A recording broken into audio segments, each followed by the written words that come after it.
మగవాడైనా ఆడవాళ్ళైనా అసలు ఈ సృష్టిలో ప్రతి ఒక్కళ్ళకి కూడా భగవంతుడు సృష్టి అనేది మనం అంటాం. అదే సందర్భంలో ఎథీస్టులు కూడా దీని వెనకాల సైన్స్ చెప్తారు. ఎవరేది చెప్పినా మగవాళ్ళకి సంబంధించిన ఆడవాళ్ళకి సంబంధించిన సృష్టి ధర్మం ప్రకారం జననం, ఆ జననంలో వచ్చినటువంటి పరిణామాలు ఖచ్చితం. మగవాడిలో నుంచి వీర్యం, మహిళల్లో నుంచి అండం, ఈ రెండు కలిసినప్పుడు ఏర్పడేది పిండం. ఇది సెక్సువల్ కాంటాక్ట్ ద్వారా ఏర్పడచ్చు, లేదంటే ఆర్టిఫిషియల్ కాన్సెప్ట్లో కూడా ఏర్పడచ్చు. కానీ సహజ సిద్ధంగా ఏర్పడ్డ వాటికి వాల్యూ ఎక్కువ ఉంటుంది, సరైన ఆరోగ్యకరంగా ఉంటుంది. కృత్రిమంగా ఏర్పడినటువంటి వాటికి ఇంక్యుబేటర్ లాంటి వాటిలో తీసుకొచ్చి పెడతారు, ఇదంతా నడుస్తుంది. అయితే ఇప్పుడు చాలామందికి ఈ ఊబకాయాలు, ఈ ఇతరత్ర పరిణామాలతో పిల్లలు పుట్టట్లేదు, ఆలస్య పెళ్ళిళ్ళ ఇట్లా. దాంతో స్పెరమ్ వాల్యూ అంటే స్పెరమ్స్ని వేరే వాళ్ళ నుంచి తీసుకుని దాన్ని ఈ మహిళల్లో చేసి కృత్రిమ గర్భధారణ చేస్తున్నారు. అంటే తమ భర్తకి భర్త వీర్యం వల్ల పిల్లలు పుట్టరు, దాంట్లో కౌంట్ తక్కువ ఉందనుకున్నప్పుడు వేరే వాళ్ళ దాన్ని ఒప్పుకున్నప్పుడు అందుకు అనుమతిస్తారు. దీనికంటే అమెరికన్ స్పెరమ్కి మంచి డిమాండ్ ఎక్కువ ఉందట.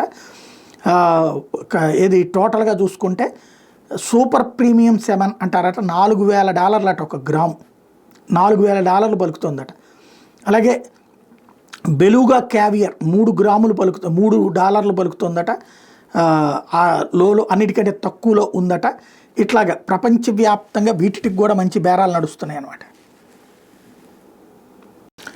ఇంతకీ నాగబాబు గారికి సంబంధించి కుట్ర చేసింది ఎవరు? ఇది కుట్రే అనాలి. ఎందుకంటే చంద్రబాబు గారు, పవన్ కళ్యాణ్ గారు ఇంతకు ముందే అనుకున్న కారణంగానే ఆ రోజున ఎంపీల లిస్టులో నాగబాబు గారి పేరుతో మంత్రి పదవి అన్నటువంటి పాయింట్ కూడా రాసి చంద్రబాబు గారి సంతకంతోనే వెలువడింది. సీన్ కట్ చేస్తే ఎమ్మెల్సీల లిస్టు తర్వాత పవన్ కళ్యాణే చెప్పారు, ఆయన మంత్రి పదవి అంటే ఎమ్మెల్సీలు దాంతోపాటు ఇద్దాం, ఎమ్మెల్సీ పదవి ఇచ్చి అప్పుడు మంత్రివర్గంలోకి తీసుకుందామని. యాక్చువల్గా అయితే అప్పటికే ఒక ప్రొవిజన్ ఎప్పటి నుంచో ఉంది, ముందు మంత్రి అయ్యి ఆ తర్వాత కూడా ఎమ్మెల్సీ అవ్వచ్చు. కానీ ఇట్లాంటిదంటే దాంట్లో ఒక బాధ్యతగా పవన్ కళ్యాణ్ గారు అట్లా అన్నారు, లేకపోతే చంద్రబాబు గారు చెబితే పవన్ కళ్యాణ్ ఓకే అన్నారేమో అనుకున్నాం. సీన్ కట్ చేస్తే ఇప్పుడు ఎమ్మెల్యే కోట ఎమ్మెల్సీ ఇది ఇంకా దీంట్లో ఏమీ లేదు, ఆటోమేటిక్గా అయిపోతారు ప్రజాప్రతినిధి. దీనికి ఎక్కడా ఇబ్బంది లేదు, టెక్నికల్ దగ్గర నుంచి ఏ చోట కూడా. కాబట్టి ఆటోమేటిక్గా అయిపోతారు. ఆయన పేరే ఫస్ట్ పడింది ఎమ్మెల్యే కోట ఎమ్మెల్సీ అనగానే. కానీ సీన్ కట్ చేస్తే మొన్న పవన్ కళ్యాణ్ చంద్రబాబు అసెంబ్లీలో భేటీ కావడం, ఆ తర్వాత ఈనాడు జ్యోతి వచ్చేటప్పటికి ఇవాళ ఈనాడేమో ఆయనే వద్దన్నారు, పవన్ కళ్యాణే మా అన్నయ్యకి ఎమ్మెల్సీ వద్దన్నారు, ఒక కార్పొరేషన్ చైర్మన్ ఇస్తే సరిపోతుందన్నారు, రాష్ట్రం అంతా తిరగాలన్నారు, అది పర్యావరణం పేరుతో తిరగాలన్నారు అని చెప్పేసి ఈనాడు రాసుకొచ్చింది.